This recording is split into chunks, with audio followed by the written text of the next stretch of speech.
Operation mockingbird एक ऐसा कॉवर्ट operation जिसके जरिए CIA ने 1950s और 1960s में अमेरिका के टॉप जर्नलिस्ट, न्यूज़पेपर्स और टीवी चैनल्स को अपनी मर्जी का नैरेटिव पुश करने के लिए यूज किया। और ये सब कुछ हो रहा था एक डेमोक्रेटिक कंट्री में, सबकी आंखों के सामने, लेकिन वो भी बिना किसी को पता चले।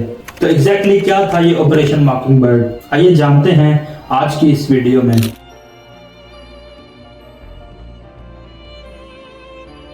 ऑपरेशन मॉकिंगबर्ड एक सीक्रेट प्रोग्राम था जिसमें CIA ने इन्फ्लुएंशियल जर्नलिस्ट को रिक्रूट किया, कुछ को सीक्रेटली और कुछ को knowingly.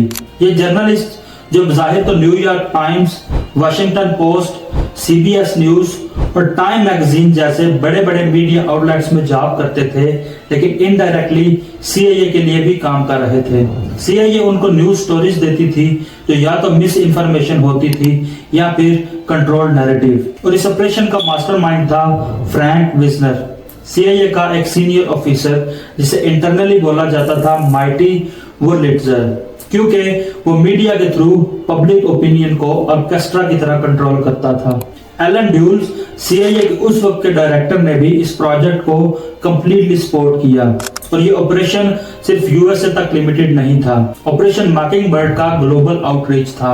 Europe, Asia, Latin America, in fact हर उस जगह जहां पर USA के स्ट्रेटेजिक इंटरेस्ट स्टेक पे थे। पाकिस्तान में भी कुछ इनडायरेक्ट इफेक्ट्स देखे गए जब कोल्ड वार के दौरान प्रो वेस्ट नैरेटिव्स को प्रमोट किया गया। इस ऑपरेशन की शुरुआत हुई लेट 1940s में, लेकिन 1950s और 1960s में ये ऑपरेशन पीक पर था। बट इंटरेस्टिंग बात यह है कि इसका एंड ऑफिशियली कभी अनाउंस नहीं हुआ। 1976 में जब चर्च कमेटी बनी जिसने CIA के इलीगल ऑपरेशंस को इन्वेस्टिगेट किया, तब ये सारी चीजें एक्सपोज हुई और तब ये समझ आया कि 400 से ज्यादा जर्नलिस्ट CIA के पेरोल पे थे। 400 जर्नलिस्ट, जिसका मतलब था कि उस वक्त आप टीवी पे जो कुछ भी देख रहे थे या न्यूज में पढ़ रहे थे वो फैक्ट्स नहीं बल्कि एक केयरफुली क्राफ्टेड फिक्शन थी। और ये सब क्यों किया जा रहा था? वेल, इसकी एक सिंपल रीजन थी, control, because information is power. Cold war के दौरान USA और USSR दोनों के इंफॉर्मेशन वार में थे। CIA चाह रहा था कि पब्लिक ओपिनियन USA के फेवर में हो। वो हर उठने वाली आवाज को दबा देते थे और सिर्फ एंटी कम्युनिस्ट प्रोपेगेंडास को ही एम्पलीफाई करते थे। CIA ने मीडिया हाउसेस को फंड किया, उनके एडिटर से टाई अप्स किए और कुछ केसेस में ब्लैकमेलिंग भी हुई। और कई जर्नलिस्ट्स को ग्लैमरस फॉरेन असाइनमेंट्स ऑफर की गई जिसमें एक्चुअल रिपोर्टिंग से ज्यादा CIA की स्पाइंग इन्वॉल्व थी।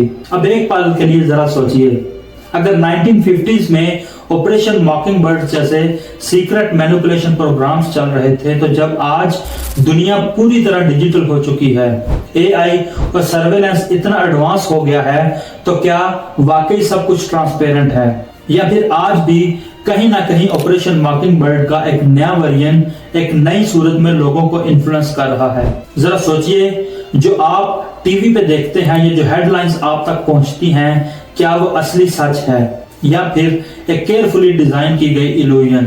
और सबसे अलार्मिंग बात यह है कि पाकिस्तान जैसे कंट्रीज में जहां मीडिया हेवीली कंट्रोल्ड होता है और कुछ चैनल्स को सिर्फ एक स्पेसिफिक नैरेटिव पुश करने के लिए इस्तेमाल किया जाता है, वहां आम आदमी का असली सच तक पहुंचना कैसे पॉसिबल हो सकता है? रिपोर्टर्स विदाउट बॉर्डर्स के 2024 के ग्लोबल प्रेस फ्रीडम इंडेक्स के मुताबिक पाकिस्तान का मीडिया फ्रीडम स्कोर आज भी वेरी डिफिकल्ट कैटेगरी में आता है। इसीलिए मीडिया पर अंधाधुंध भरोसा करना अपनी सोच का खात्मा करने जैसा है।